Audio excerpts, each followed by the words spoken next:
గిలాదు వాడైనటువంటి యెఫ్తా అని రాయబడి ఉంది. ఆయన యొక్క జీవిత ఆరంభాన్ని చూస్తే, ఆరంభము ఆయన ఒక వేశ్యకి పుట్టినటువంటి కుమారుడు. ఆ మాట పలకడానికే కష్టంగా ఉంటది, అయినప్పటికీ చెప్పక తప్పదు. ఈ వ్యక్తి గిలాదు అనేటటువంటి ఒక గొప్ప వ్యక్తికి, అలాగే వేశ్యకి కలిగినటువంటి వ్యక్తి. ఈ వ్యక్తి నిజానికి వారి ఇంటి వారందరిలోనూ తృణీకారం పొందుతున్నటువంటి వ్యక్తి. అందరూ ఆ వ్యక్తిని త్రోసి వేస్తా ఉన్నారు, నెట్టి వేస్తా ఉన్నారు. ఆ వ్యక్తిని గురించి అందరూ తక్కువగా మాట్లాడుకుంటా ఉన్నారు. కారణం ఏంటంటే, ఆ వ్యక్తి ఎవరికైతే పుట్టాడో ఆ స్త్రీ ఆ ప్రాంతంలో భయానకమైన జీవితాన్ని కలిగినటువంటి ఆమె.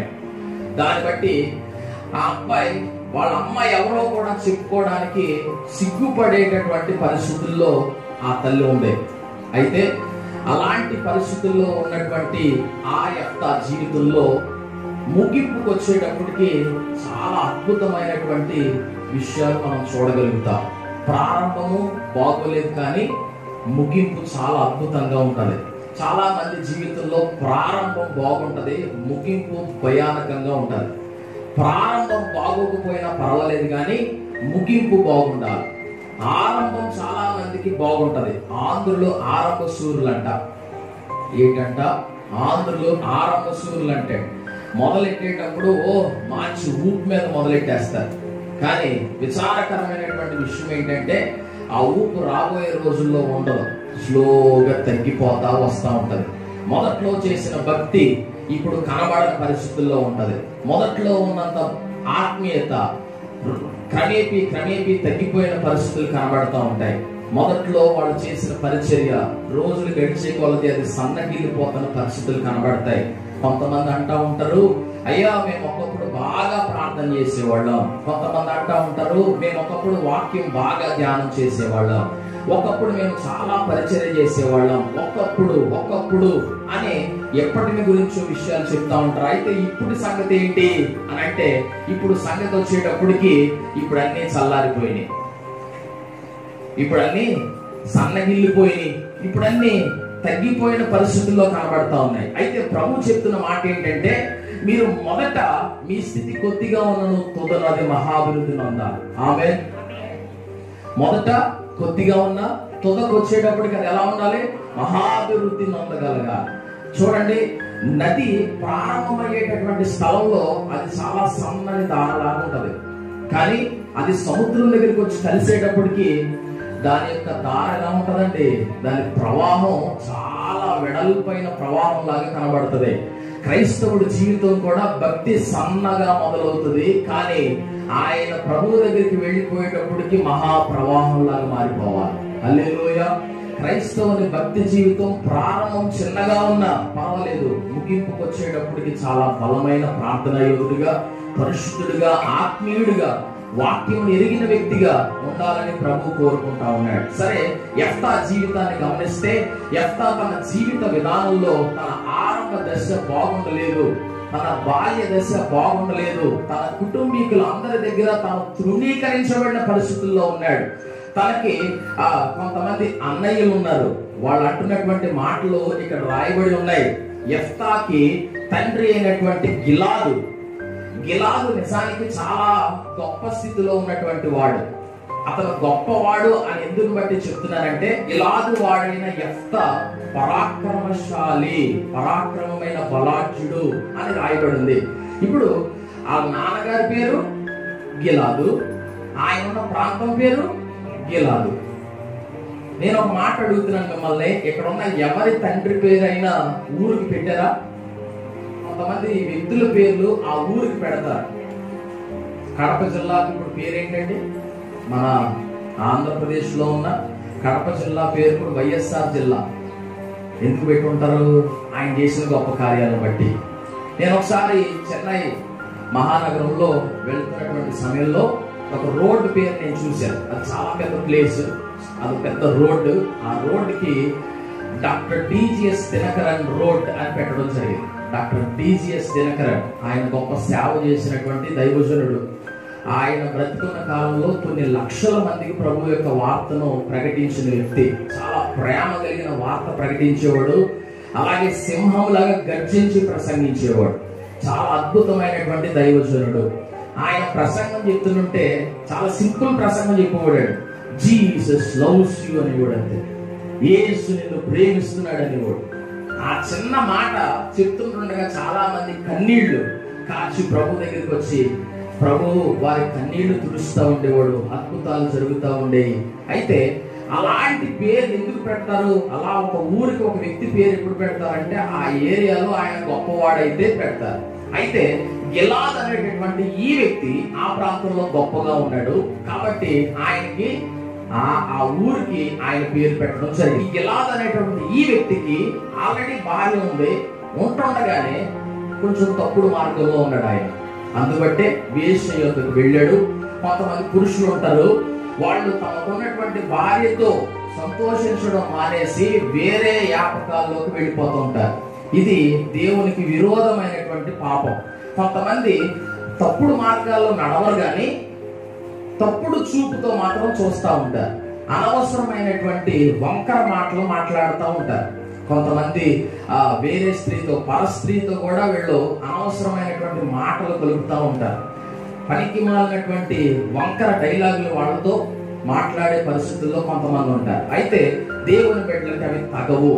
దేవుని బిడ్డలకు సరసోక్తులు అనేవి తగవు, బూతులు అనేవి తగవు. దేవుని బిడ్డలకు అలాంటి అక్రమ సంబంధాలు అనేవి ఏమాత్రం తగవు. వివాహానికి ముందు గాని వివాహ అనంతరం గాని ఏదైతే ఆ వెట్లాకి బయట ఉన్నాయో, అంటే వివాహ సంబంధము ఆ అనుబంధానికి బయట ఏ కార్యం జరిగినా అదంతా కూడా దైవ విరోధమైనటువంటి కార్యమే. అయితే ఇక విషయంలోకి వస్తే యెఫ్తా అనేటటువంటి ఈ వ్యక్తి జీవితం కొంచెం జాగ్రత్తగా కనుక గమనించగలిగితే ఇందులో నుండి చాలా పాఠాలు మనం నేర్చుకోవచ్చు. యెఫ్తాని వాళ్ళ అన్నయ్యలు ఒక రోజున పిలిచి, అరే నువ్వు మన తండ్రి యొక్క స్వాస్థ్యంలో పాలి భాగస్థుడు కాలేవు అని చెప్పడం జరుగుతుంది. ఏమంటున్నాడు అక్కడ? చదివినటువంటి విషయాలు ఒకసారి మళ్ళా చూస్తున్నా, నేను చదువుతున్నాను చూడండి. న్యాయాధిపతుల గ్రంథం 11వ అధ్యాయము మొదటి నుండి చదువుతున్నాను. గిలాదు వాడైన యెఫ్తా పరాక్రమం గల బలాఢ్యుడు. అతని వేశ్య కుమారుడు గిలాదు యెఫ్తాను కనెను. గిలాదు భార్య అతనికి కుమారులను కనగా వారు పెద్దవారై యెఫ్తాతో, నీవు అన్య స్త్రీకి పుట్టినవాడు కనుక మన తండ్రి ఇంట నీకు స్వాస్థ్యము లేదని. వీళ్ళు ఏమంటున్నారు?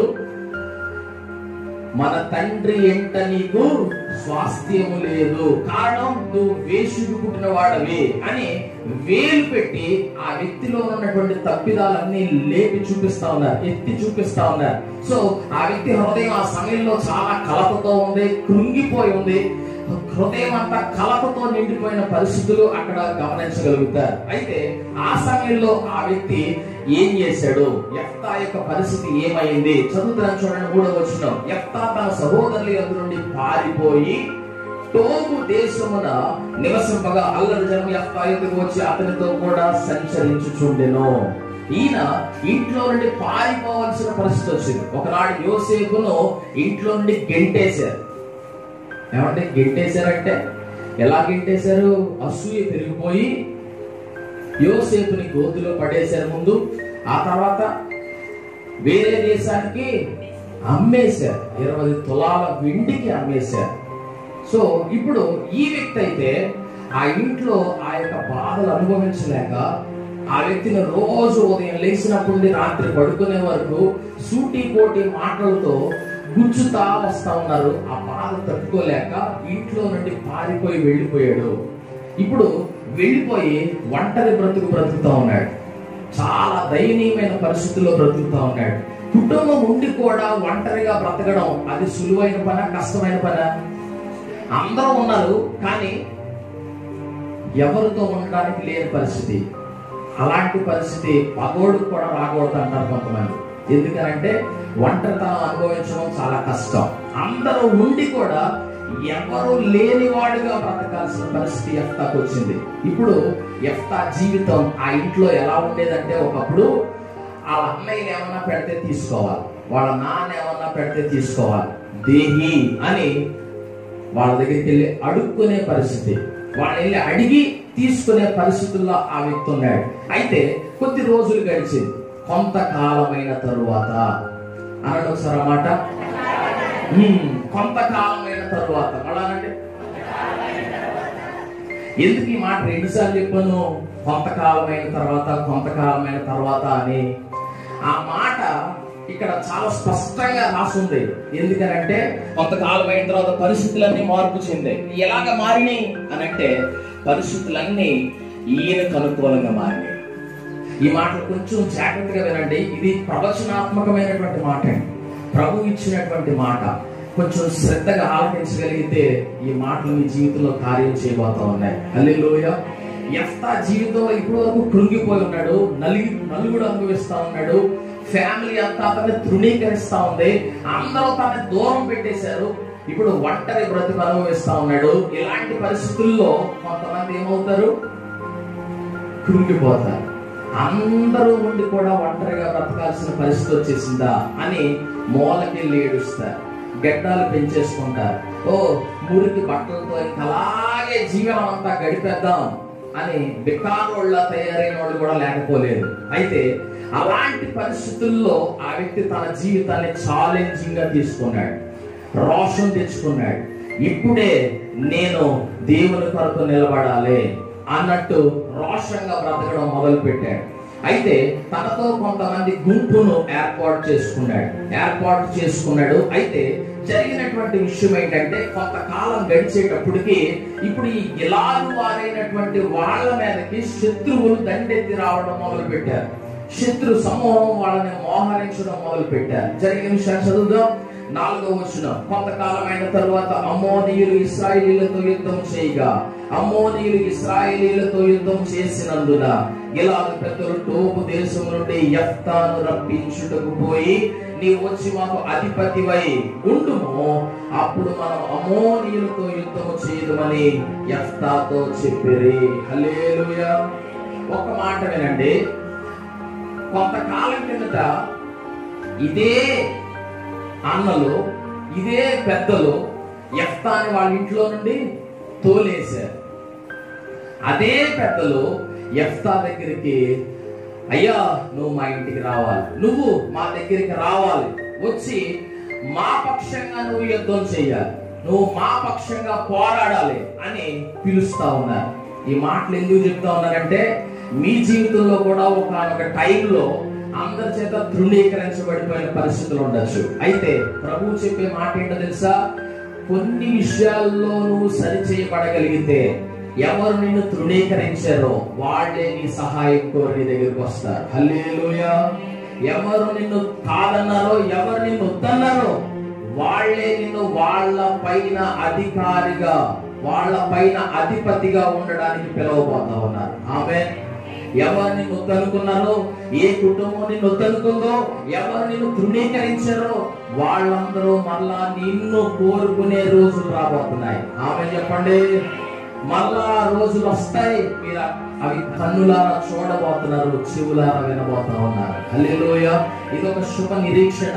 ప్రభువునందు ఉన్నటువంటి వారికి నిరీక్షణ దేవుడు అనుగ్రహించడానికి ఇష్టపడుతున్నాడు. యెఫ్తా జీవితంలో ఎంతో భయంకరమైనటువంటి తృణీకారం పొందినటువంటి పరిస్థితుల్లో యేసయ్య తండ్రి అయినటువంటి దేవుడు ఆ వ్యక్తి జీవితాన్ని మరలా ఉన్నతంగా నిలబెట్టాడు. నిజానికి ఆ ఇంట్లో అతని పరిస్థితి ఏంటో తెలుసా? ఒకప్పుడు దేహి అని అడుక్కునే పరిస్థితి. ఇప్పుడు అందరూ వచ్చి సహాయం కోరుతున్నారు. ఏమని? అయ్యా నువ్వు మా దగ్గరికి రావాలి. ఇప్పుడు మిగిలిన వాళ్ళ పరిస్థితి ఆయన దగ్గర ఎలా ఉంది? ఎలా ఉంది? ఇప్పుడు యెఫ్తా పరిస్థితి ఎలా ఉంది? ఎలా ఉంది? ఒకప్పుడు ఇలా ఉన్నవాడిని ఇప్పుడు దేవుడు ఇలా చేశాడు. ఒకప్పుడు ఒకరి దగ్గరికి వెళ్ళి అడుక్కునే పరిస్థితి, అయ్యా కొంచెం నాకు పెట్టండి ఆ ఇంట్లో. ఇప్పుడు వాళ్ళందరూ మోకముడుగా కలిసి యెఫ్తా దగ్గరికి వచ్చి దేహి అని అడుక్కుంటా ఉన్నారు. బాబు మీరు వస్తేనే మాకు విజయం వస్తుంది, మీరు ఉంటేనే మా జీవితం బాగుంటది. ఒక రోజు రాబోతా ఉంది.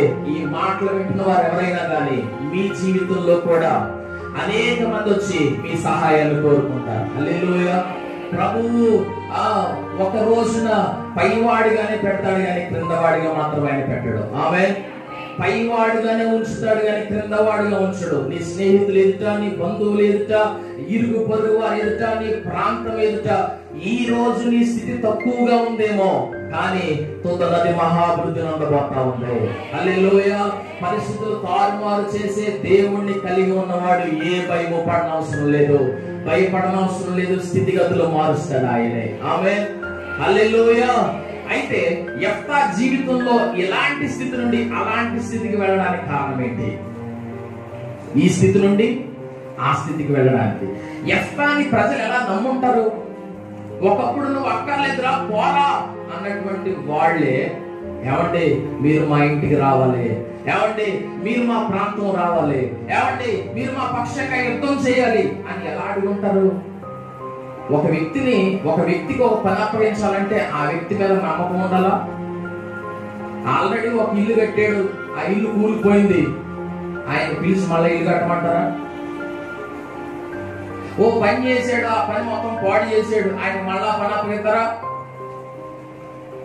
ఒకసారి బండి మీద తీసుకెళ్ళాడు, పడేసాడు, మళ్ళా బండి ఎక్కుతారా? ఎక్కడ? అవునంటారా కాదంటారా? అంటే ఆ వ్యక్తి మీద నమ్మకం కుదరాలంటే ఆ వ్యక్తి ఆల్రెడీ ఏదో సమయంలో విజయం సాధించినోడై ఉండాలి. హల్లెలూయా. యెఫ్తా మీద వాళ్ళకి నమ్మకం కుదిరింది. ఈ రోజున ఒక వ్యక్తి ఓటమి నుండి విజయంలోనికి రావాలంటే ఏం చేయాలో కొన్ని విషయాలు వినండి. ఒక వ్యక్తి ఓటమి స్థితి నుంచి విజయపు స్థితిలోనికి రావాలంటే ఏం చేయాలో కొన్ని విషయాలు జాగ్రత్తగా ఆలకించండి. So first and the foremost one, ఈ యొక్క యెఫ్తా జీవితంలో జరిగినటువంటి మొట్టమొదటి పని ఏంటంటే, ఎవరైనా ఒక వ్యక్తి విజయం సాధించాలి అని అనుకుంటే చేయాల్సినటువంటి మొట్టమొదటి పని ఏంటంటే ప్రార్థనతో ఏదైనా ప్రారంభించాలి. ఆమె చెప్పండి. ఏ పని మొదలు పెట్టినా ప్రార్థనతో మొదలు పెట్టాలి. ప్రేయర్ అనేది చాలా ప్రాముఖ్యమైనటువంటి విషయం. ఒక వ్యక్తి తన జీవితంలో విజయం సాధించాలంటే ప్రార్థన ఉండాలి.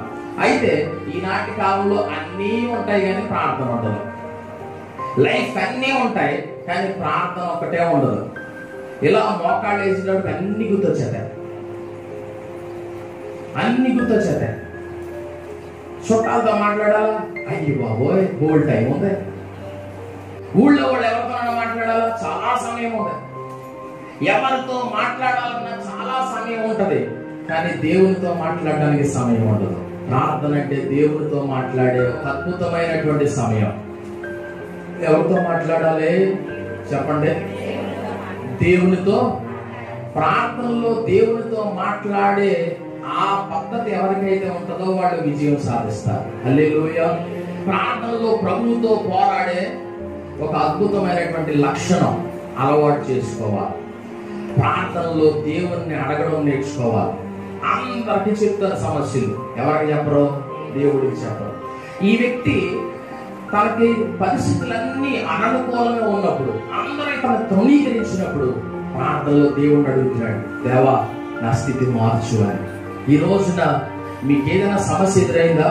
ఎవరైనా మిమ్మల్ని వద్దన్నారా, కాదన్నారా, నీ వల్ల అవ్వదన్నారా? అయితే ప్రార్థన చేసి ప్రార్థనలో పొందుకొని నువ్వు ఎవరి దగ్గర అయితే నువ్వు తృణీకరించబడ్డావో వాళ్లే మళ్ళా పిలిచి నీకు పనిచేలాగా నువ్వు మారాలి. ఆమె ఎవరైతే నేను నమ్మలేదో, ఎవరైతే నువ్వు వద్దన్నారో వాళ్లే మళ్ళా పిలిచి నీ వల్లే ఇది అవుతుంది అని చెప్పేలాగా నువ్వు ప్రార్థించడం మొదలెట్టాలి. హల్లెలూయా.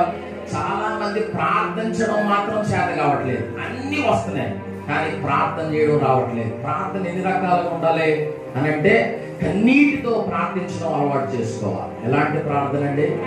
కన్నీటితో ప్రార్థన. కొంతమంది కన్నీరు ప్రార్థన ఉండదు, అన్ని రకాలుగా ప్రార్థన చేస్తారు. కన్నీటి ప్రార్థన ద్వారా ఎలాంటి పరిస్థితులైనా మారుతాయి. ప్రభు దగ్గరికి వచ్చినప్పుడు ఒంటరి సమయంలో కన్నీరు కార్చి దేవుణ్ణి వేడుకోవడం నేర్చుకోవాలి. దేవుణ్ణి ఎవరైతే కన్నీటితో వేడుకుంటారో వాళ్ళ యొక్క ప్రార్థన తప్పక నెరవేర్చబడుతుంది. హల్లెలూయా. తర్వాత ఒంటరి ప్రార్థనా జీవితం మీకు ఉండాలి. ఒంటరిగా మీరు ప్రార్థించడం అలవాటు చేసుకోవాలి. ఎవరైతే దేవుని సన్నిధిలో ఏకాంతంగా ప్రార్థనలో గడుపుతారో వాళ్ళు నిజంగా విజయం సాధించగలుగుతారు. ఒంటరి ప్రార్థనా జీవితం ఒక సమయం పెట్టుకోవాలి. ఆ సమయం ప్రకారంగా మీరు ప్రార్థించడం మొదలు పెట్టాలి. ఇలా దేవునితో ఒంటరిగా ప్రార్థనలో గడిపినప్పుడు దేవుడు కొన్ని విషయాలు మీతో మాట్లాడతాడు. మీరు శక్తివంతులుగా మార్చబడగలుగుతారు. ఒంటరి ప్రార్థనలోనే అధికమైన శక్తితో దేవుడు మిమ్మల్ని నింపడం ప్రారంభిస్తాడు. క్రైస్తవుడికి ఏకాంత ప్రార్థన ఒక ఆయుధం లాగా పనిచేస్తుంది. హల్లెలూయా. రెండో విషయం ఏంటంటే కుటుంబ ప్రార్థన అవసరం. కుటుంబాల్లో అందరూ కలిసి భోజనం చేస్తారు, అందరూ కలిసి పెళ్ళిళ్ళకి వెళ్తారు, అందరూ కలిసి అక్కడికి ఇక్కడికి ఎక్స్కర్షన్లకి అలా టూరిస్ట్ ప్లేసెస్ కి వెళ్తా ఉంటారు. అయితే కలిసి ప్రార్థన చేసే కుటుంబాలుగా మీరు ఉంటారు. ఎప్పుడైతే కలిసి ప్రార్థన చేస్తారో కుటుంబంలో ఎవరైనా కానీ అవకతవకల్లో ఉన్నా వాళ్ళు కూడా ఈ ప్రార్థన ద్వారా సరి చేయబడిపోతారు. ఏ కుటుంబం అయితే కలిసి ప్రార్థన చేస్తా ఆ కుటుంబంలో అందరి మాట ఒక్కటై ఉంటారు. భర్త ఒక మాట, భార్య ఒక మాట, కొడుకు మాట, కూతురు మాట కాదు. ప్రార్థనలో మీరు గడపగలిగితే నలుగురు మాట ఒక్కటవుతుంది. ఆ మాట దేవుని మాట అవుతుంది. హల్లెలూయా. సరే, ఇక మూడో విషయానికి వస్తే మీకు సంఘంతో కలిసి ప్రార్థించే అనుభవం ఉండాలి. నెలకొకసారి 3 రోజులు ప్రార్థనలు పెడుతున్నాం. ఇలాంటి ఆరాధనలకు వస్తారు, ఆరాధనకు అందరూ వస్తారు. అయితే సంఘంతో కలిసి ప్రార్థన చేయడానికి రాదు.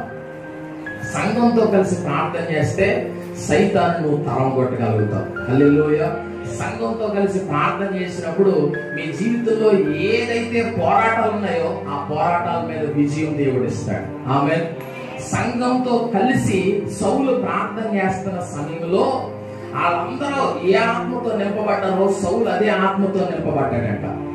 వాళ్ళందరూ ప్రవచిస్తున్నారంట. సౌలు అప్పటి వరకు ప్రవచించే వరం ఆయనకి లేదు, కానీ వీళ్ళందరూ కలిసి ప్రవచిస్తుంటుండగా ఈయన మీద అదే ఆత్మ రాగానే ఈయన కూడా ప్రవచించడం మొదలు పెట్టాడంట. హల్లెలూయా. సంఘంతో కలిసినప్పుడు మీలోకి శక్తి విడుదల చేయబడుతుంది. ఆమె చెప్పండి. ప్రభావం విడుదల చేయబడుతుంది. దేవుని మహిమ ఈ స్థలంలో ఉంటది. హల్లెలూయా. ఆ మహిమ మీ జీవితాన్ని తాకడం మీరు చూడగలుగుతారు. ఆమె.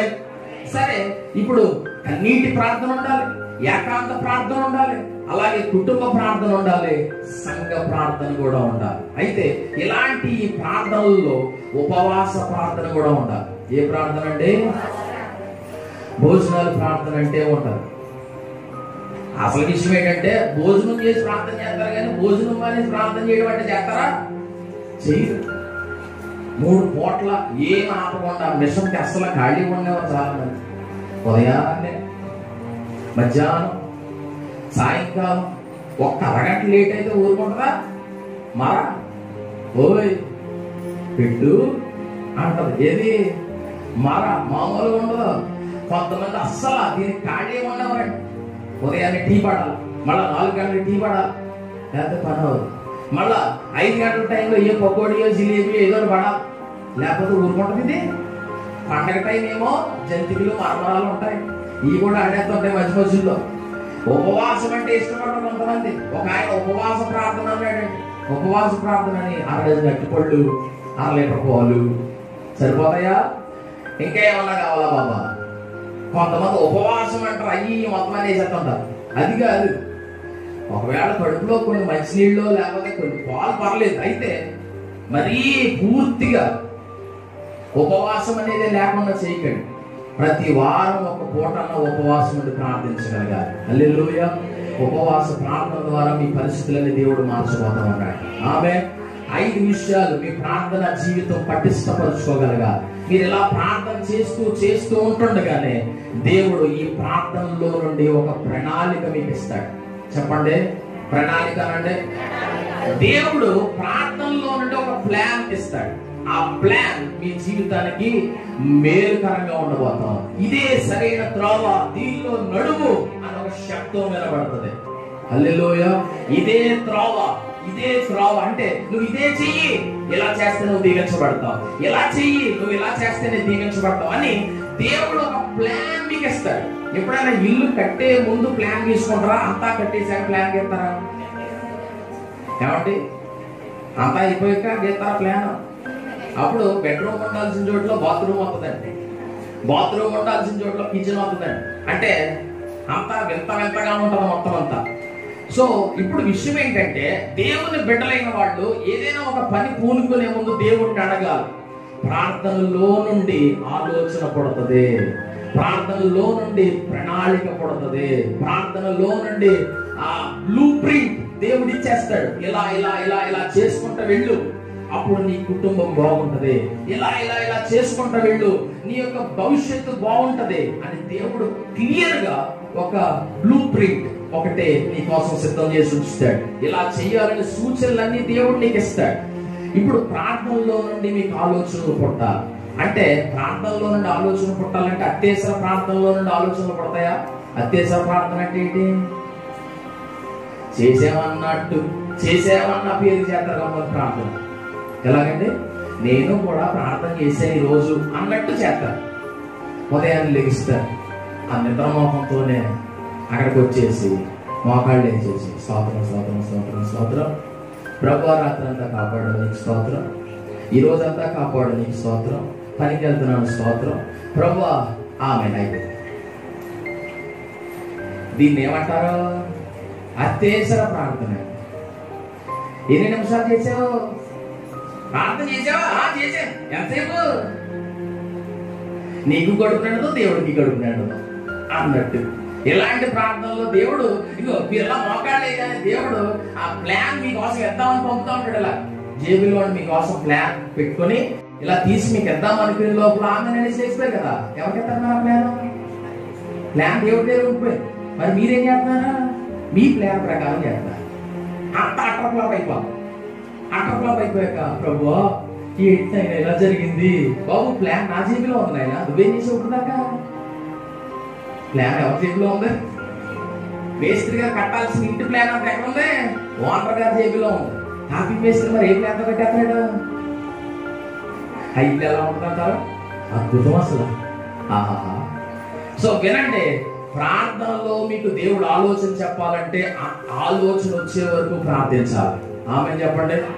ప్రభువా ఇది చైనా వద్దా అన్నప్పుడు దేవుడు ఆ మాట చెప్తాడు. గ్రీన్ సిగ్నల్ ఇచ్చాడనుకో వెళ్ళిపోడు, రెడ్ సిగ్నల్ ఇచ్చాడనుకో ఆగిపోడు.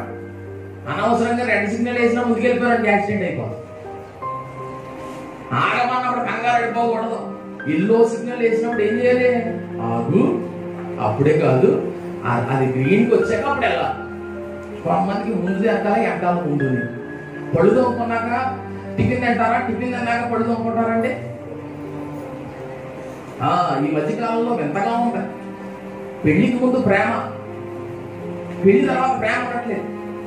ఏముండట్లేదు? పెళ్లికి ముందే ప్రేమ, పెళ్లి అయిపోయాక ఏముంటుంది? ఇక ప్రేమ ఏముంటుంది? ఇంకా అంతా ముందే అయిపోయింది. అంటే ఈ బ్యాచ్ అంతా ఎవరో పళ్ళు తోముకున్నాక టిఫిన్ తినే బ్యాచ్, టిఫిన్ తిన్నాక పళ్ళు తోముకునే బ్యాచ్. అందరూ జాగ్రత్త అమ్మా, మీ పిల్లలు జాగ్రత్త, మీరు జాగ్రత్త. ఏదైనా ఒక క్రమమైన పద్ధతిలో జరగాలంటే దేవుడు ప్లాన్ ఇస్తాడు, ఆ ప్లాన్ ప్రకారం వెళ్ళాలి. ఆమె పిల్లలు మీరు చదువుకుంటున్నారు, చదువుకునే పిల్లలకి ప్రార్థన ఉండాలి. అలాగే చదువు కోసం ఇప్పుడు ఎగ్జామ్స్ కి వెళ్తున్నారు, ఒక పద్ధతి ప్రకారం టైం టేబుల్ గీసుకోండి. ఇది ఈ టైంలో చదవాలి, ఇది ఈ టైంలో చదవాలి, ఇలా చదవాలి అని గీసుకోవాలి. ఆ ప్రకారంగా మొత్తం అన్ని సెట్ చేసుకొని దాని ప్రకారంగా చదువుల్లో ముందుకెళ్ళాలి. అంతే తప్పితే ఉన్న ఈ 2 నెలల్లో కూడా టీవీలని, ఆ సెల్ ఫోన్లని, అవని ఇవని సమయం అంతా వాటితో గడిపేసి చివరిలో ప్రభు ప్రభు ప్రభు ప్రభు అంటే ఏమంటాడు తెలుసా? ఈ బుద్ధి ఎప్పుడు ఉండాలి? మొదటి నుండి ఉండాలి. సరే, ఇక మూడో విషయం స్పీడ్ గా నేను చెప్తా ఉన్నాను. మూడో విషయం ఏంటంటే, ప్రార్థనలో నుండి దేవుడు ఒక ప్రణాళిక ఇచ్చాడు కదా, ఈ ప్రణాళికను ఏం చేయాలి తెలుసా? ప్రయాసతో చేయడం మొదలు పెట్టాలి. ప్రయాస అంటే ఒకసారి బాగానంటే ప్రయాస పడాలి. ప్లాన్ ఉంటే సరిపోద్దా? పేపర్ మీద ఒక బొమ్మ తీసుకున్నారండి, ఇలా కట్టుకోవాలి ఇల్లు అని, అంతా ఇల్లు గురించి చెప్తున్నారేటో మరి. సరే, అంతా పేపర్ మీద ఒక ప్లాన్ తీసుకున్నారు, ఇలా కట్టుకోవాలి, ఇలా కట్టుకోవాలి, ఇలా కట్టుకోవాలి. ఇప్పుడు ఈ ప్లాన్ అలా పట్టుకుని ఉంటే అయిపోద్దా? అవును. దాన్ని ఏం చేయాలి? ఆ ప్రకారంగా పని మొదలు పెట్టాలి. అంటే చాలా మంది రాత్రులు పడుకొని నేను వచ్చేయాతను ఇచ్చేయాతను బుర్రకి ఇలా ఆలోచించేస్తాను. అత్తమాను తెల్లారితే బిల్డింగ్ కట్టేసి ఇలాంటి ప్లాన్లు వేసేస్తా ఉంటారు. ఆ ప్లాన్లన్నీ అత్తమాను ప్లాన్లు గీయడంతోనే సరిపోతుంది, కానీ ఆ ప్లాన్లో ఆచరణలోనికి రావట్లేదు. మంచి తీర్మానం తీసుకుంటాడు కుర్రాడు, ఈ రోజు నుండి పొరపాటును కూడా సెల్ ఫోన్ ఎక్కువ వాడకూడదు అనుకుంటాడు. ఆ రోజే ఎక్కువ వాడేస్తాడు. మనో డేటా కూడా ఎక్కువ, పక్కన డేటా కూడా వాడేస్తాడు. ఇంకా ఈ రోజు నుండి పొరపాట్లు కూడా అసలు ఇటు అటు దిక్కులు చూడకూడదు. ఒకవేళ వాల్ పోస్టర్ ఎదురైందా, సినిమా పోస్టర్ ఎదురైందా, అయినా కూడా చూడకూడదు అనుకుంటాడు. జాగ్రత్తగా అలా చూసేస్తాడు, తర్వాత సెలవు చూసేస్తాడు అంత. లేకపోతే హాల్కి వెళ్ళిపోతాడు. వినండి జాగ్రత్తగా, తీర్మానం తీసుకోవడం కాదు, దాని మీద నిలబడగలగా. హల్లెలూయా. తీర్మానం తీసుకొని నిలబడడానికే ప్రార్థన, తీర్మానం తీసుకొని నిలబడడానికే వాక్యం, తీర్మానం తీసుకొని నిలబడడానికే సహవాసం. సహవాసం లేకపోతే అటు ఇటు దారి తప్పిపోయే పరిస్థితులు వస్తాయి. కొన్ని రోజులు బాగానే ఉన్నట్టు కనబడినా తర్వాత స్లోగా చల్లారిపోవడం మొదలవుతుంది. కాబట్టి తప్పనిసరిగా ప్రతి వ్యక్తికి అతను ఎంత భక్తి కలిగిన వాడైనా, ఎంత భక్తి పరురాలైనా తప్పనిసరిగా సహవాసంలో ఉండాలి. ఆమె సహవాసంలో ఉంటే శక్తి విడుదల చేయబడుతుందండి, ప్రభావం విడుదల చేయబడుతుంది. ఒకవేళ మీ కట్టె ఆరిపోతున్న పరిస్థితులు ఉన్న పక్కనున్న కట్టె మండించబడతా ఉంది కాబట్టి మీ కట్టె మరలా పుంజుకుంటుంది. ఆమె ఒకవేళ కట్టె ఆరిపోయే పరిస్థితుల్లో ఉన్న పక్కనున్న కట్టె ఏం చేస్తే మండేస్తుంది. సో సంఘంలో నుండి దూరం అవ్వకూడదు, సంఘంతో ఇప్పుడు అంటు కట్టబడాలి. ఈ సహవాసంలో ఉన్నటువంటి జీవం ఎవరైతే అంటు కట్టబడ్డారో వారి లోనికి ప్రసరింప చేయబడతారు. చెట్టుకి అంటు కట్టబడిన కొమ్మ ఏమవుతుంది? ఈ చెట్టులో ఉన్న జీవాన్ని తీసుకుంటారు. చెట్టులో ఉన్నటువంటి ఆ జీవాన్ని తీసుకొని పచ్చగా ఉంటారు. నరికేస్తే వాలిపోతుంది ముందు, తర్వాత ఎండిపోతుంది, తర్వాత రాలిపోతుంది. సో ఒకవేళ నరికేసిన ఫస్ట్ రోజు ఎలా ఉంటుంది? బాగానే ఉన్నట్టు అనుకుంటారు. తర్వాత స్లోగా చచ్చిపోరు, కానీ ఆత్మీయంగా స్లోగా డల్ అయిపోతారు. కొద్ది రోజులు పోయాక ఆత్మీయంగా పూర్తిగా ఎండిపోయే పరిస్థితులు వస్తాయి. కాబట్టి ప్రతి ఒక్కరికి సహవాసం అనేది చాలా ప్రాముఖ్యం. అయితే ఇక విషయంలోకి వస్తున్నాను చూడండి. ఈ వ్యక్తి ఈ ప్లాన్ ని ఏం చేస్తున్నాడంటే, ప్లాన్ తీసుకుని వెళ్ళి ఆచరణలో పెడుతున్నాడు, ప్రయాస పడుతున్నాడు. ఆ ప్రణాళిక గీసుకున్న తర్వాత ప్రణాళిక తగ్గట్టు ప్రయాస పడాలి. సరే, బాగుంది. ఇప్పుడు ఒక రోజున నేను ఒక ఫోటో చూశాను, ఒక పిక్చర్ నేను చూశాను. ఆ పిక్చర్ ఈ విధంగా ఉంది. ఒక గోడ ఉంది, ఆ గోడ మీద 2 నిచ్చెనలు పెట్టి ఉన్నాయి. ఆ నిచ్చెనలు ఎక్కడం కోసం 2 అబ్బాయిలు వెళ్తా ఉన్నారు. ఓ పక్కన ఈయన ఉన్నాడు, ఓ పక్కన ఇంకొక అబ్బాయి ఉన్నాడు. ఓ పక్కన ఒక అబ్బాయి, ఓ పక్కన ఇంకొక అబ్బాయి. అయితే ఒక అబ్బాయి నిచ్చెన పట్టుకొని పైకి ఎక్కుతున్నాడు. 1వ స్టెప్ ఎక్కాడు, 2వ స్టెప్ కూడా ఎక్కాడు. ఇప్పుడు ఈ ప్రక్కన అబ్బాయి జేబులో చేతులు పెట్టుకొని ఆ నిచ్చెనొక్క చూస్తున్నాడు, ఆ గోడంక చూస్తున్నాడు. నిచ్చెనొక్క గోడంక చూస్తున్నాడు. ఈ లోపల గోడ మీద ప్రక్కన ఒక మాట రాస్తుంది. ఎవరికైనా గోడ ఎక్కాలనుందా? జేబులో చేతులు తీయడం ఏమనుంది? ఎవరికైనా గోడ ఎక్కాలనుందా? ముందు జేబులో చేతులు తీయండి అని రాస్తుంది. అంటే జేబులో నుండి చేతులు తీస్తేనే పనులు అవుతాయి. ప్లాన్లు గీసుకున్నంత మాత్రాన పనులు అవ్వో. ప్రయాసపడడం మొదలు పెట్టాక పనులు అవడం మొదలెడతాయి. హల్లెలూయా. మొట్టమొదటిగా యెఫ్తా జీవితంలో ప్రార్థన ఉంది, యెఫ్తా జీవితంలో ప్రణాళిక ఉంది. యెఫ్తా తన జీవితంలో కష్టపడడానికి ఇష్టపడే వ్యక్తి. ఈ రోజున ఎవరు రాజ్యం వెళ్తారో తెలుసా? ఎవరు అధికంగా కష్టపడతారో వాళ్ళు రాజ్యం వేలే వారిగా ఉంటారు. ఒకవేళ ఎవరైనా చదువులో బాగా సక్సెస్ అయిన వాళ్ళు వీళ్ళు అడగండి, నువ్వు ఎన్ని గంటలు కష్టపడ్డావంటే వాళ్ళు తప్పకుండా 15 నుంచి 16 గంటలు కష్టపడ్డానని చెప్తారు. అంతే తప్పితే 1 గంట చదువుతాను, 4 గంటలు పడుకుంటాను అన్నారు అనుకోండి, వాళ్ళు తప్పకుండా సక్సెస్ అయ్యే వ్యక్తులు కాదు. ఎవరు తక్కువగా నిద్రపోతారంటే అలాగే నిద్రపోవడం అనేకే. చెప్పేది ఏంటంటే నిద్రను పక్కన పెట్టాలి. వేరే యావిగేషన్స్, అనవసరమైన విషయాలను ప్రక్కన పెట్టుకొని ఎవరైతే తమ పని మీద ఒక ప్లాన్ తీసుకుని ఆ ప్లాన్ ప్రకారంగా పరుగులు పెడతారో వాళ్ళు అద్భుతమైనటువంటి విజయాన్ని సాధించగలుగుతారు. ఆమె అద్భుతమైన విజయం అనండి, బాగా చెప్పండి. లైఫ్ లో సక్సెస్ అవ్వాలనుకుంటే ఎక్కువ కష్టపడాలి. అయితే ఆ కష్టపడడం అనవసరమైన కష్టం కాదు, వృధా ప్రయాస కాదు. ఆ కష్టం ప్రణాళికతో కూడినదై, ప్రార్థనతో కూడినదైన కష్టం అయితే ఆ ప్రయాస వ్యర్థం అవదు. ఆమె సరే, ఇప్పుడు ఈ వ్యక్తి మొత్తానికి ఇవన్నిటితో చక్కగా తన లైఫ్ ని చాలా ఉన్నతంగా నిలబెట్టుకోగలిగాడు, బాగుంది. ఇప్పుడు ఈ వ్యక్తి యుద్ధం చేయడానికి వెళ్తున్నాడు. ఆయన పేరేమని చెప్పాను అనండి, యెఫ్తా. యెఫ్తా అనే ఈ వ్యక్తి ఎక్కడికి వెళ్తున్నాడు? యుద్ధం చేయడానికి వెళ్తున్నాడు. యుద్ధం చేయడానికి వెళ్లే సమయంలో కూడా ఈయనకు కొన్ని ప్రణాళికలు ఉన్నాయి. అయితే యుద్ధానికి వెళ్లే ముందు కూడా ఈయన ప్రార్థన చేస్తున్నాడు. మీరు న్యాయాధిపతుల గ్రంథం 11వ అధ్యాయం అంతా మీరు చదివితే నేను చెప్పేదంతా సారాంశం. ఇందులో ఒక్కొక్క మాట ఉంటుంది. నేను ఒక్కొక్క వచ్చిన వివరిస్తే 2-3 గంటల పైనే పడుతుంది. అందులో మాత్రం డౌట్ ఏం లేదు. అయితే నేను అంత సారాంశం చెప్తున్నాను. ఈయన ఆ యుద్ధానికి వెళ్లే ముందు కూడా అవతల వాళ్ళతో సమాధాన పడడానికి ప్రయత్నం చేస్తాడు. అయినప్పటికీ వాళ్ళు వినిపించుకోరు. అప్పుడు యుద్ధానికి వెళ్తాడు. సరే, యుద్ధానికి వెళ్లే సమయంలో దేవుణ్ణి అడుగుతాడు. సరే, చదువు బైబిల్లో నుంచి 11వ అధ్యాయం 29వ వచనాన్ని చదువుతున్నారు. యెహోవా ఆత్మ యెఫ్తా మీదికి రాగా అతడు గిలాదులోను మనష్షేలోను సంచరించాడు. మిస్పే నుండి అమ్మోనీయుల యొద్దకు సాగిన. అప్పుడు యెఫ్తా యెహోవాకు మొక్కుకొనెను. ఎట్లనగా నీవు నా చేతికి అమ్మోనీయులను నిశ్చయంగా అప్పగించిన యెడల నేను అమ్మోనీయుల యొద్ద నుండి క్షేమముగా తిరిగి వచ్చినప్పుడు నన్ను ఎదుర్కొనుటకు నా ఇంటి ద్వారము నుండి బయలుదేరి వచ్చినదేదో అది యెహోవాకు ప్రతిష్ఠితమగును, మరియు దహన బలిగా దానిని అర్పించదనెను. అప్పుడు యెఫ్తా అమ్మోనీయులతో యుద్ధం చేయుటకు వారి యొద్దకు సాగిపోయినప్పుడు యెహోవా అతని చేతికి వారిని అప్పగించెను. గనుక అతడు వారిని అనగా అరోయేరు మొదలుకొని మిన్నీతుకు వచ్చు వరకు ఆబెల్కే రామీము వరకును 20 పట్టణముల వారిని విశేషముగా హతము చేసెను. అట్లు అమ్మోనీయులు ఇశ్రాయేలు ఎదుట నిలవకుండా అణిచివేయబడింది. హల్లెలూయా.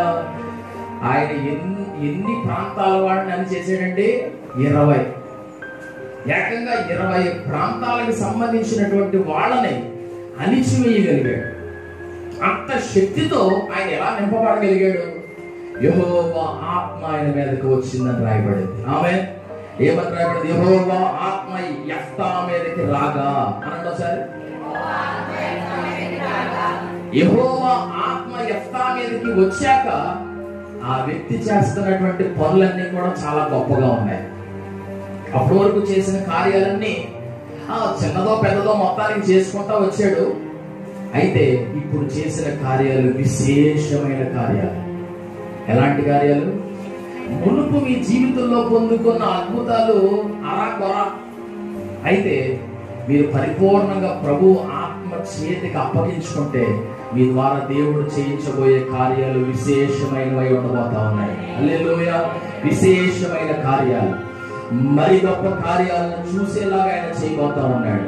విశేషమైనది అని చాలా నొక్కినట్టు అందులో రాయబడింది. విశేషమైన అని రాయబడింది. అంటే ఇక్కడ ఉన్నటువంటి ఒక్కొక్కరి జీవితంలో కూడా ఆయన విశేషమైన కార్యాలు చేస్తారు. ఎప్పుడు తెలుసా? ఆయన ఆత్మకు మీలో చోటిచ్చినప్పుడు. పరిశుద్ధాత్ముడు మీలో కార్యాలు జరిగించడానికి ఇష్టపడుతున్నాడు. మీరు ఏమి చేయలేరో వాటిని మీలో నుండి ఆయన చేయబోతా ఉన్నాడు. ఆమేన్. మీరు ఏదైతే ఇప్పటి వరకు జరిగించలేకపోయారో, ఇంకొక మాట చెప్పనా, యెఫ్తాకి బదులుగా అక్కడ వేరే ఎవరైనా ఉండుంటా వాళ్ళందరూ అమ్మోనీయుల చేతిలో అణిచివేయబడేవారు. కానీ యెఫ్తా వెళ్ళి అమ్మోనీయుల్నే అణిచివేయగలిగాడు. ఆమేన్. ఎవరు చేయలేని కార్యాలు మీ ద్వారా దేవుడు చేయించగలడు. ఆమేన్. అయితే అలా మీ ద్వారా చేయించాలి అని అంటే మీలో ప్రార్థన ఉండాలి, మీకు ఒక ప్రణాళిక ఉండాలి, మీరు ప్రయాసపడాలి. అంత మాత్రమే కాదు, దేవుని ఆత్మ చేత నింపబడాలి. హల్లెలూయా. పరిశుద్ధాత్మ శక్తి చేత నింపబడే కృప పొందుకోగలగాలి. ఈ వ్యక్తి దేవుని దగ్గర ఒక ప్రార్థనలో ఒక మొక్కుబడి చేసుకుంటా ఉన్నాడు. నేను వెళ్తాను, వెళ్ళి పోరాడతాను, పోరాడి విజయం సాధించి తిరిగి వస్తే గనక తిరిగి వస్తాను. తిరిగి వచ్చినటువంటి సమయంలో ఎవరైతే నాకు ఎదురు పడతారో, ఏదైతే నాకు గుమ్మములో మొట్టమొదటిగా ఎదురు పడుతుందో దాన్ని నీకు బలిగా ఇచ్చేస్తాను. ఎలా ఇచ్చేస్తాడు? ఒకసారి బలిగా ఇచ్చేస్తాడు. ఆయన చాలా స్పీడ్ గా ఒక మొక్కుబడి చేశాడు. చాలా త్వరితంగా ఒక మొక్కుబడి చేశాడు.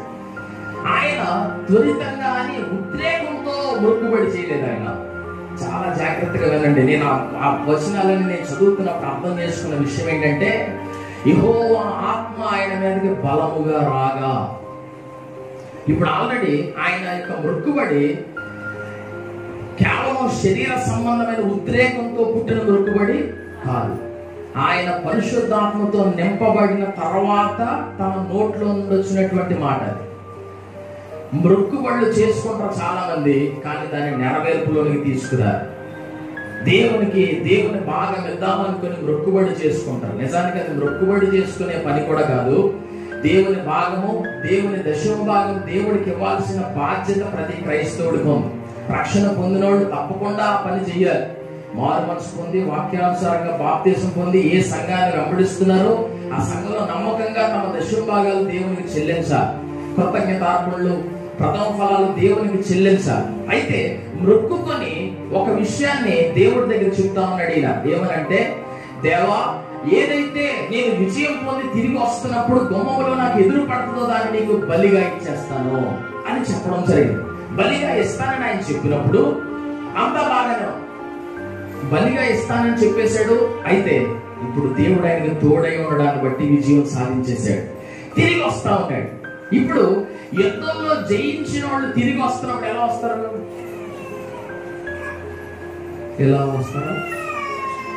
ఎలా వస్తారు? చాలా సంతోషం. ఇంకా బాగా చెప్పాలంటే వీళ్ళు యుద్ధానికి వెళ్ళారు కదా. ఎక్కడికి వెళ్ళారు? అందరూ అనండి ఒకసారి. అందరూ అంటే బాగా ఉంటుందండి. యుద్ధానికి వెళ్ళారు. యుద్ధానికి వెళ్ళి విజయం సాధించినట్టు తిరిగి వచ్చేటప్పుడు గుర్రం మీద మాంచి ఊపు మీద వస్తారండి. రథం మీద కూడా మాంచి ఊపు మీద వస్తారు. వచ్చి సడన్ గా దగ్గరికి వచ్చేటప్పుడు బోర్లు ఊదుకుంటా వస్తారు. మంచి జయోత్సవంతో సౌండ్ వస్తూ ఉంటారు. ఏమవుతుంది? మంచి సౌండ్లు, శబ్దాలు వస్తుంటాయి. ఈ శబ్దాలన్నిటితో వస్తుంటే ఇంటి దగ్గర ఉన్న వాళ్ళకి, రాజ్యంలో ఉన్న వాళ్ళందరికీ ఏమనిపిస్తుంది? మన ఊళ్ళో అవతల వాళ్ళు కొట్టేసారా అనిపిస్తుంది. అంతెందుకు ఎగ్జామ్కి వెళ్ళి ఇంటికి వచ్చేటప్పుడు అమ్మాయి గాని అబ్బాయి గాని మంచి సంతోషంగా వస్తున్నారంటే అర్థం ఏంటి? ఈ రోజు పర్లేదు, ఇంకా ఎగిరి గంతులేసుకుంటా వచ్చేస్తున్నారు అనుకో, అంతే వంద వచ్చేస్తాయి. అదే మొక్కలు ఎలాడిపోయి వచ్చిరాగా అట్టలా పడేసి ఏమి లేదా భద్రలో పోయి ఇంకా రావట్లేదు, అందుకే రావట్లేదు, ఇంకా రావట్లేదు అంటే మనకు అర్థమైపోతుంది మ్యాటర్ ఏంటి? ఎగ్జామ్ పోతాయి అంతేనంటారా కదంటారా? అంతే. దానికి ఇదేమి కారణం వాళ్ళు మొఖం ఎలాడేసుకుని ఉంటే పోయింది. అదే మొఖం అచ్చుతాను మమ్మీ తెలుసా నీకు నాకు 100 వచ్చేసి కాళ్ళు కింద మీద అదిపోతుంటారు. అయితే విజయంతో ఉన్నవాడు వచ్చేటప్పుడు వాళ్ళ విధానం, వాళ్ళ యొక్క సూచనలన్నీ వేరేగా కనబడతాయి. ఇప్పుడు ఈయన మంచి విజయోత్సాహంతో వస్తున్నాడేమో, వాళ్ళ అమ్మాయి మా నాన్న నెక్కేసాడు అని తంబూర పట్టుకొని చదువుతాను. ఒకసారి ఆ వచ్చిన చాలా స్పీడ్ చదువుదాం, టైం అయిపోయింది. 34 వచ్చిన యెఫ్తా మిస్పాలో తన ఇంటికి వచ్చినప్పుడు అతని కుమార్తె తంబూరులతోనూ నాట్యములతోనూ బయలుదేరి అతనిని ఎదుర్కొనెను. ఆమె గాక అతనికి మగ సంతానమే గాని ఆడు సంతానమే గాని లేదు.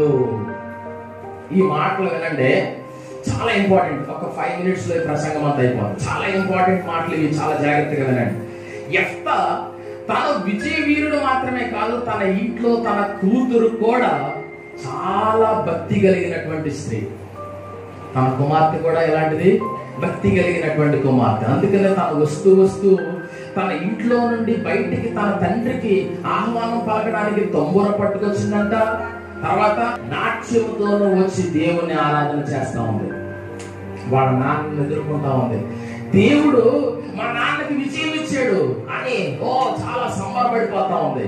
ఇప్పుడు ఇంట్లో ఏ ఒక్కరు విజయం సాధించినా అందరూ సంతోషించాలి. ఆమేన్. కొన్ని కుటుంబాల్లో ఒకడు బాగుంటే ఒకటిలో వాలిపోతాడు.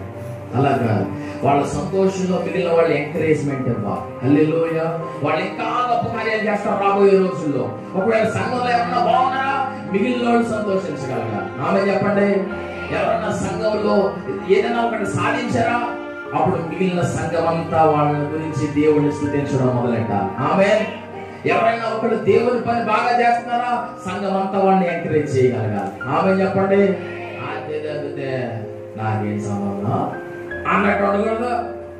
వాళ్ళు ఏదో చేసుకుంటారు, నాకేముంది అనుకోకూడదు. ఒకళ్ళు ఎవరైనా దేవుణ్ణి స్తుతిస్తుంటే వాళ్ళతో కూడా మీరు స్తుతించగలగాలి. ఆమె ఒకళ్ళు దేవుణ్ణి ఆరాధన చేస్తుంటే మీరు కూడా వాళ్ళతో కలవాలి. ఒకళ్ళు స్వార్థ ప్రకటిస్తుంటే వాళ్ళతో కలవాలి. ఒకవేళ ఎవరైనా ప్రార్థన చేస్తున్నారో వాళ్ళతో కలవాలి. ఒకవేళ ఏదైనా విజయం సాధించి చక్కగా దేవుణ్ణి ఆరాధన చేస్తున్నారా వాళ్ళతో కలిసి మీరు కూడా దేవుణ్ణి స్తుతించగలగాలి. అయితే ఇక్కడ ఇంత అద్భుతంగా తన కుమార్తెను యెఫ్తా పెంచాడు. నాకు ఒకే ఒక మాట చాలా సంతోషం అనిపిస్తుంది ఇందులో. అదేంటంటే యెఫ్తా వేశ్య కుమారుడు. ఈ మాట చాలా ఘోరమైన మాట, కానీ యెఫ్తా కుమార్తె పరిశుద్ధమైన స్త్రీ. హల్లెలూయా. యెఫ్తా యొక్క తల్లి సరిగా లేకపోయినా యెఫ్తా యొక్క కుమార్తె సరిగా ఉంది. ఒకవేళ నీ యొక్క పాస్ట్, నీ యొక్క భూతకాలం, నీ యొక్క వెనక జీవితాన్ని నువ్వు మార్చలేకపోవచ్చు, కానీ నీ ముందున్న జీవితాన్ని నువ్వు మార్చుకోగలుగుతావు. హల్లెలూయా. ఒకవేళ నీ వెనక జీవితం ఎంత ఘోరమైందైనా పర్వాలేదు, కానీ నువ్వు యేసునందుకు వచ్చాక నీ రాబోయే జీవితాన్ని ఆయన మార్చబోతావు అన్నాడు. హల్లెలూయా. నీ పరిస్థితులు ఏమైనా ఆయన తారుమారు చేస్తాడు. ఒకవేళ వెనక జీవితం గురించి ఆలోచించుకుంటా ఉండిపోతే ఒకవేళ ముందుండే జీవితాన్ని పోగొట్టేసుకుంటావేమో. వెనకున్న వాటిని మరిచి ముందున్న వాటి కొరకు వేగిరపడాలి. యెఫ్తా తన తల్లి గురించి ఆలోచించట్లేదు, యెఫ్తా తన రాబోయే తరాల గురించి ఆలోచిస్తా ఉన్నాడు. వెనకున్న వాటిని మార్చుకోలేడు, ముందున్న గతి మార్చుకోగలుగుతాడు. హల్లెలూయా. ముందున్న పరిస్థితులన్నీ మారిపోగలుగుతాయి. కారణం దేవుడి యందు విశ్వాసం ఉంది ఆయనకి. నా దేవుని యందు విశ్వాసం ఉంచిన ప్రతి ఒక్కరి జీవితంలోనూ అద్భుతాలు ఆయన చేస్తాడు. హల్లెలూయా. సరే, ఇప్పుడు యెఫ్తా ఆ యొక్క కుమార్తె ఎదురు పడగానే ఓ పక్క సంతోషించాలో ఓ ప్రక్కన ఏడవాలో అర్థం కావట్లేదు. సంతోషించడం ఎందుకు? విజయం సాధించాడు. ఇప్పుడు అందరి మీద ఆయనే అధిపతి. గిలాదు వారందరి మీద ఆయనే అధిపతి. ఇది సంతోషించాల్సిన విషయం. అయితే ఏడవలసిన పరిస్థితి ఎందుకు వస్తుంది తెలుసా? ఎదురు పడింది కుమార్తె. ఇప్పుడు బలి చేయాల అమ్మాయిని. తనకి ఇంకెవరో లేరు, సంతానం లేరు, ఇంకా కొడుకులు గాని కూతురు గాని. 10 మంది ఉన్నారండి, ఒకటి ఇచ్చేయడం పెద్ద విషయం ఉంది. ఒకతే అయినప్పటికీ ఆ ఒక్కతని కూడా దేవుడికి ఇచ్చేయడానికి ఆయన సిద్ధపడిపోయాడు. చప్పట్లు కొట్టండి ఒకసారి.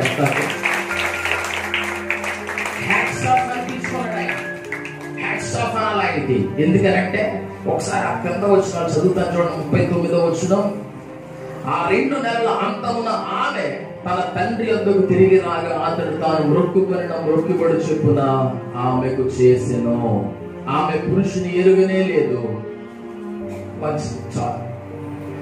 ఈ మాటలు చదువుతున్నప్పుడు ఏమనిపిస్తుంది తెలుసా? మొక్కుబడి చేసుకున్నప్పుడు దాన్ని చెల్లించడానికి వెనుకాడని ఒక వీరుడండి. ఎవరు? యెఫ్తా. ఈ రోజున దేవుని కొరకు నేను అది చేస్తాను, ఇది చేస్తాను అని చెప్పడం మాత్రమే కాదు, ఎలాంటి పరిస్థితులు ఎదురైనా అది చేసి చూపించగలగాలి.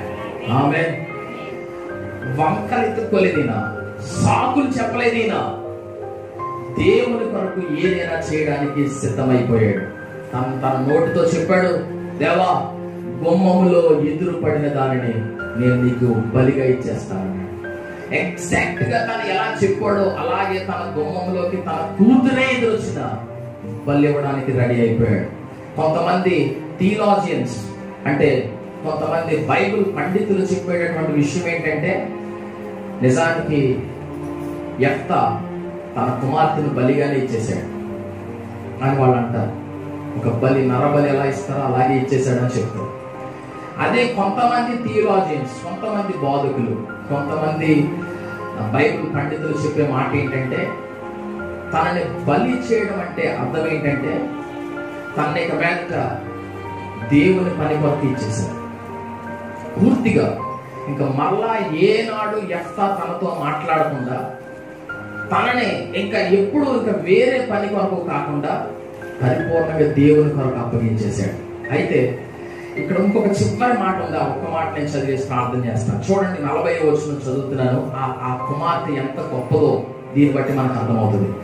ఆమె పురుషుని ఎరుగనే లేదు.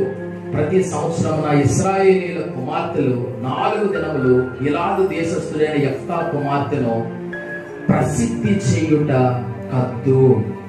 ప్రతి సంవత్సరము ఇశ్రాయేలు కుమార్తెలు యెఫ్తా యొక్క కుమార్తెను జ్ఞాపకం చేసుకుని ఆమె గొప్పతనం గురించి చెప్తా ఉంటారంట.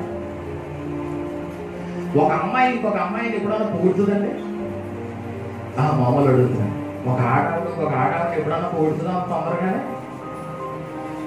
అయ్యో మగవాళ్ళు అంతకముందు ఇంకొకళ్ళు పొగుడుతారో తొందరపడి. ప్రతి సంవత్సరము 4 రోజులు ప్రసిద్ధి చేస్తున్నారంట. ఆ అమ్మాయిని ఎందుకు అంత ప్రసిద్ధి చేస్తున్నారు? దాని వెనకాల కారణం ఏంటి తెలుసా? వాళ్ళ నాయన చెప్తాడు, యెఫ్తా తన కూతురుతో చెప్తాడు ఏమనంటే, అమ్మా నేను విజయం పొంది తిరిగి వస్తున్నప్పుడు గుమ్మంలో నాకు మొదట ఎదురుపడిన దాన్ని నేను దేవునికి బలిగా ఇచ్చేస్తానని అనుకున్నాను అని చెప్తే ఆ అమ్మాయి ఏమంటుంది తెలుసా? నాన్న, నువ్వు ఎలాగైతే దేవునికి మొక్కుకున్నావు అలాగే నాకు చేసేయని చెప్పు. ఈ రోజుల్లో అలాంటి కుమార్తెలు ఉంటారా? ఈ రోజుల్లో అలాంటి కొడుకులు ఉంటారా?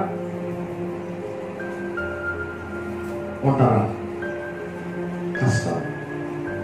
అమ్మ మాట లెక్క ఉండదు, నాన్న మాట లెక్క ఉండదు. నాన్న బాధే, అమ్మ బాధే. నువ్వెవడో నాకు చెప్పడానికి, నువ్వెవడో నన్ను చంపేయడానికి. అసలు కొన్ని విషయాల్లో చెప్పాలంటే చదువు విషయంలోనే నీ మాట నాకు లెక్క ఏముంది అని అన్న లెక్కల్లోకి వచ్చేస్తారు కొంతమంది. పెళ్లి విషయాల్లో అమ్మ నాన్న లెక్క ఉండదు. కన్నప్పుడు, పెంచినప్పుడు, ఫీజులు కట్టేటప్పుడు, ఏదైనా రోగం వస్తే చూసేటప్పుడు అప్పుడు కావాలి అమ్మ నాన్న. కానీ నిర్ణయాలు తీసుకోవాల్సిన టైంలో ఎవడిష్టం వాడిదే అన్నట్టు ఉంటా ఉన్నది కాలంలో. అయితే దేవుని బిడ్డల ఇంట్లో తల్లిదండ్రులకు లోపడాలి.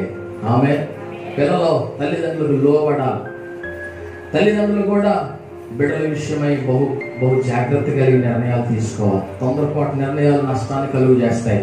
అయితే ఈ యొక్క యెఫ్తా జీవితంలో ఎంత ఉన్నతమైన అధిపతిగా ఉండడానికి కారణాలు, మొట్టమొదటి ఆయన అందరి చేత తృణీకరించబడ్డాడు, కానీ దేవుడు ఆయన చూశాడు, ఆయన ప్రార్థన విన్నాడు, యెఫ్తాకు ప్లాన్ ఇచ్చాడు. యెఫ్తా ప్లాన్ ప్రకారం ప్రయాసపడ్డాడు. యెఫ్తా ప్రభు యొక్క ఆత్మ చేత నింపబడ్డాడు. యెఫ్తా మొక్కుకున్న దాన్ని దేవునికి చెల్లించాడు. ఈ విధంగా ఆ కాలంలో యెఫ్తా అధిపతిగా ఉన్నాడు. మీరున్న ప్రాంతంలో మీరు కూడా ఉన్నతంగా ఉండాలనుకుంటే ఈ 5 చేయండి, తప్పక దేవుడు మిమ్మల్ని దీవిస్తాడు.